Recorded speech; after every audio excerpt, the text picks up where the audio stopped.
Alright, so I just picked up the Xtra Edge Pro action cam, and this one is under 300 bucks, at least where I bought it, and it's supposed to be really good. So I haven't actually tried it yet. I just took it out of the box, but I figured I'd show y'all what was in there.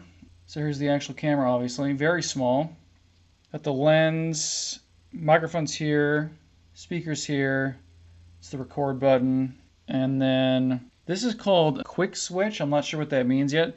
There are instructions. There's not really a lot on here. Quick switch button. Press and hold, power on and off. Press once powered on, switch between shooting modes. Okay. Looks like it's photo versus video recording, so that's cool.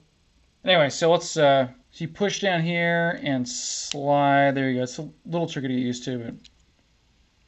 And this is where the USB cable attaches. So I love that they have the USB port sheltered, so it's not getting like dirt and stuff in it. And then other side, opposite way, it's got an arrow on it. This is where the battery goes. And also you've got a micro SD card slot. So everything's very compact. So let's go ahead and put the battery in. And see, it goes like that. And boom, battery's in. And you'll notice it has this flap here, so you can actually get a hold of the battery. I assume that's what it's for, so you can actually get the battery out. There you go, yeah. Probably don't want to yank too hard, but it's a neat idea. So this is the mount. The mount goes, oh, there you go. So it attaches magnetically. So yeah, apparently you can attach it to any GoPro accessory. And then this.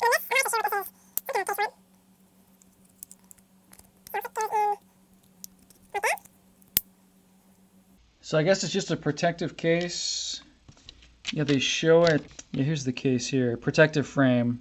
You can change shooting angles. Indeed.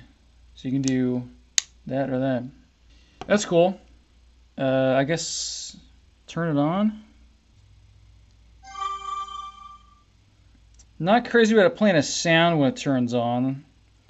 It sets a touch screen, so I just touch the screen. It seems a little imprecise. I like to flip around a little bit.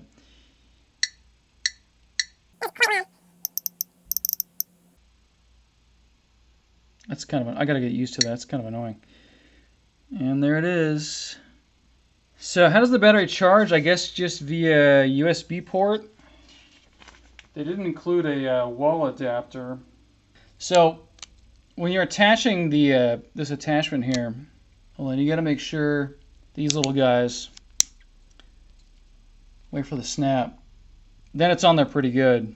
But if these aren't snapped in, it'll come right off and you can damage it. So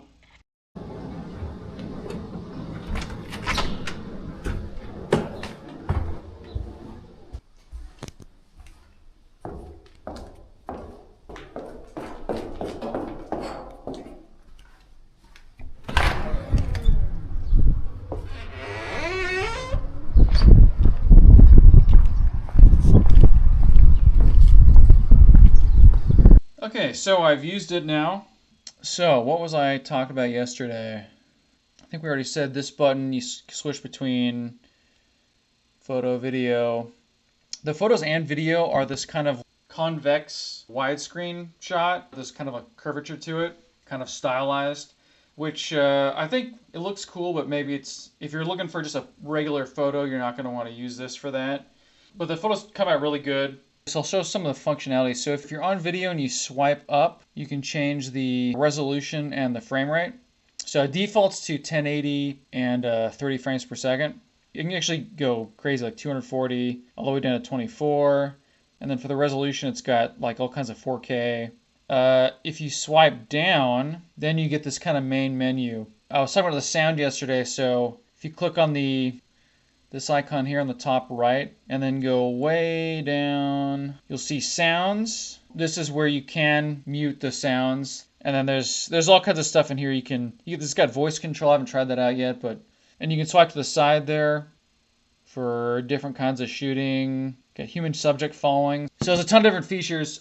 And then I just use my phone charger for my Android phone to charge it, and it charged totally fine. It did seem to stop at 97% instead of going to 100, so I don't know what that's about, but so far the battery life's been really good. Oh, and then, okay. So if you want to zoom in, you probably can't see, but there's this little, says 1x down on the corner here. So you hold that, then you can rotate it in between 1 and 2x zoom, which isn't that much. So in order to get access to more zoom, you got to download the app, which has a 2.4 out of 5-star rating. Top comment here says, app is completely effed after March 16th update. So that doesn't sound good.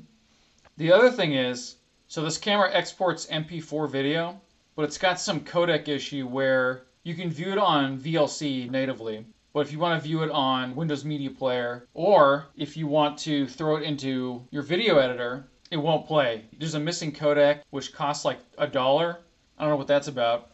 Or you can run it through Handbrake.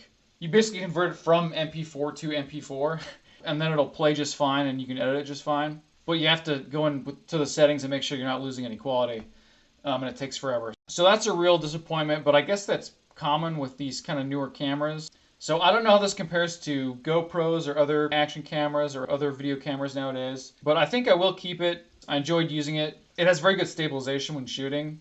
It is unfortunate that you have to do so much of the footage to make it usable afterwards, but it is doable. It's just annoying. So I hope that was helpful. And if you have any questions or comments, please leave them down below. Thanks.